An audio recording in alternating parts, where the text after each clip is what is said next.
জীবন একটাই, জীবন কখনো দুটা পাবো না।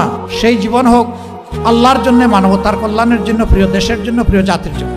এখন আমাদেরকে সিদ্ধান্ত নিয়ে সাহস করে ভরসা করে সেই আল্লাহর দিকেই আগাতে হবে ইনশাআল্লাহ। আর কাউকে পরোয়া করবো না ইনশাআল্লাহ। আপনারা দোয়া করবেন। অনেকে বলে যে আপনার সিকিউরিটি দরকার, বুলেট প্রুফ একটা গাড়ি দরকার।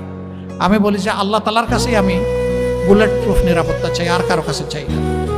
আমার যেদিন ডাক এসে যাবে কেউ আমাকে এখানে আর এক সেকেন্ডও রাখতে পারবে না।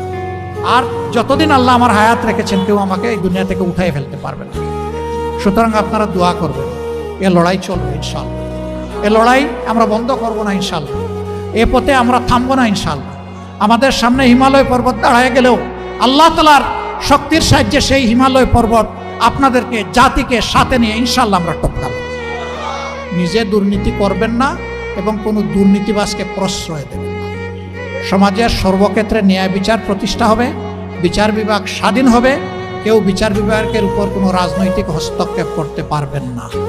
অপশাসনের বিরুদ্ধে, দুঃশাসনের বিরুদ্ধে, ফ্যাসিবাদের বিরুদ্ধে আমরা ঐক্যবদ্ধ।